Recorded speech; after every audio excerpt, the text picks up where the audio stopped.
ನಮಸ್ತೆ ವೀಕ್ಷಕರೇ, ಮೈಸೂರು ಸ್ವಾದ ಅಡುಗೆ ಚಾನಲ್ಗೆ ಸ್ವಾಗತ. ಇವತ್ತು ನಾನು ನಿಮಗೆ ಸಾಂಪ್ರದಾಯಿಕ ವಿಧಾನದಲ್ಲಿ ಬಿಸಿಬೇಳೆಬಾತು ಮತ್ತು ವಾಂಗಿಬಾತು ಎರಡನ್ನೂ ಮಾಡ್ಕೋಬೋದಂತ ಒಂದು ಪೌಡ್ರನ್ನ ತೋರಿಸ್ತಾ ಇದ್ದೀನಿ. ಮೊದಲು ಒಂದು ಬೌಲ್ನಷ್ಟು ಕೊತ್ತಂಬರಿ ಬೀಜ ತೊಗೊಂಡು ಹುರ್ಕೊತಾ ಇದ್ದೀನಿ. ಇದನ್ನು ಹೊಂಬಣ್ಣ ಬರೋವರೆಗೂ ನೀಟಾಗಿ ಮೀಡಿಯಮ್ ಫ್ಲೇಮ್ನಲ್ಲಿ ಹುರ್ಕೊಳ್ಳಿ.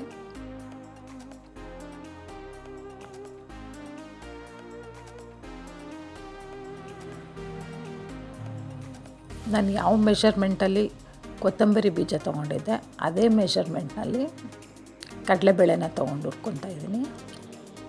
ಇದನ್ನು ಹೊಂಬಣ್ಣ ಬರೋವರೆಗೂ ಹುರ್ಕೋಬೇಕು.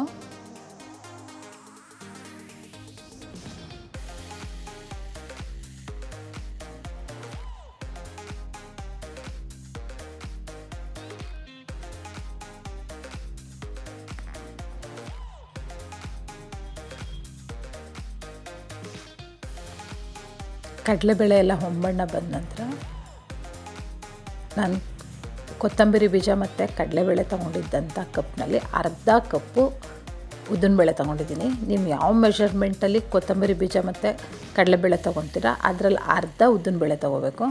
ಇದನ್ನು ಹೊಂಬಣ್ಣ ಬರೋವ್ರಿಗೆ ಹುರಿದಿದ್ದೀನಿ.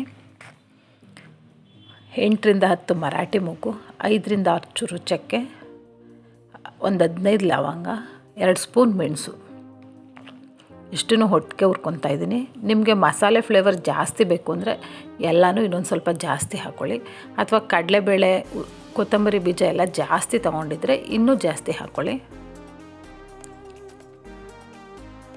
1 ಸ್ಪೂನ್ ಮೆಂತೆ, ಇದನ್ನು ಅಷ್ಟೇ ನಾನು ತೊಗೊಂಡಿರೋ ಅಳತೆಗೆ ತೊಗೊಂಡಿದ್ದೀನಿ. ನೀವು ಜಾಸ್ತಿ ತೊಗೊಳ್ಳೋದಾದರೆ ಇನ್ನೊಂದು ಸ್ವಲ್ಪ ಮೆಂತೆ ಎಲ್ಲ ಜಾಸ್ತಿ ಮಾಡ್ಕೋಬೇಕು. 4 ಸ್ಪೂನು ಗಸಗಸೆನ ಹುರ್ಕೊತಾ ಇದ್ದೀನಿ. ಇದ್ರ ಜೊತೆಯಲ್ಲೇ 2 ಸ್ಪೂನ್ ಅರಿಶಿನ ಹಾಕಿ ಹುರ್ಕೊತಾ ಇದ್ದೀನಿ. ಅರಿಶಿನ ಪೌಡ್ರ್ ಹಾಕ್ತಾ ಇರೋದ್ರಿಂದ ಜಾಸ್ತಿ ಹುರಿತಾ ಇಲ್ಲ. ನೀವು ಅರಿಶಿನ ಚೆಚ್ಚಿ ಹುರ್ಕೊಳ್ಳೋದಾದರೆ ನೀಟಾಗಿ ಹುರ್ಕೋಬೇಕು.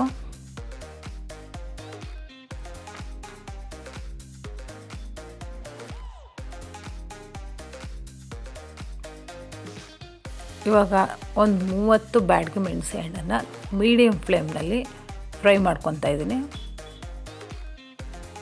ಮೆಣಸೆಹಣ್ಣು ಚೆನ್ನಾಗಿ ಗರ್ಗರಿ ಆಗೋವರೆಗೂ ಹುರ್ಕೋಬೇಕು. ಯಾವುದೇ ಕಾರಣಕ್ಕೂ ಸೀದು ಹೋಗಬಾರ್ದು. ಅದಕ್ಕೋಸ್ಕರ ಮೀಡಿಯಮ್ ಫ್ಲೇಮ್ನಲ್ಲಿ ಇಟ್ಕೊಳ್ಳಿ ಅಂತ ಹೇಳ್ತಾ ಇದ್ದೀನಿ.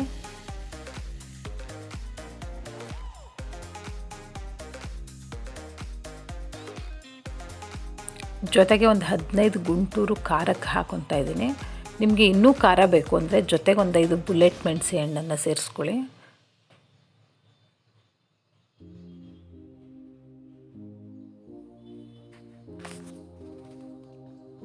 ಎಲ್ಲನೂ ಗರ್ಗರಿಯಾಗಿ ಹುರಿದು ಒಂದು ಅರ್ಧ ಗಂಟೆ ತಣ್ಣಗಾಗಕ್ಕೆ ಬಿಡಿ. ಆನಂತರ ಮೊದಲು ಮೆಣಸೆ ಹಣ್ಣನ್ನು ಪೌಡ್ರ್ ಮಾಡ್ಕೊಳ್ಳಿ.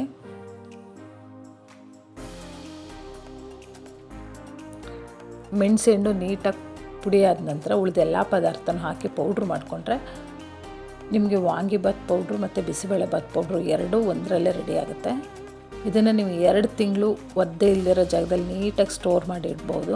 ಫ್ರಿಜ್ಜಲ್ಲೇ ಇಡಬೇಕು ಅಂತ ಏನಿಲ್ಲ. ಈ ವಿಡಿಯೋ ನಿಮ್ಗೆ ಇಷ್ಟ ಆಗಿದ್ದರೆ ಲೈಕ್ ಮಾಡಿ, ಸಬ್ಸ್ಕ್ರೈಬ್ ಮಾಡಿ. Thank you.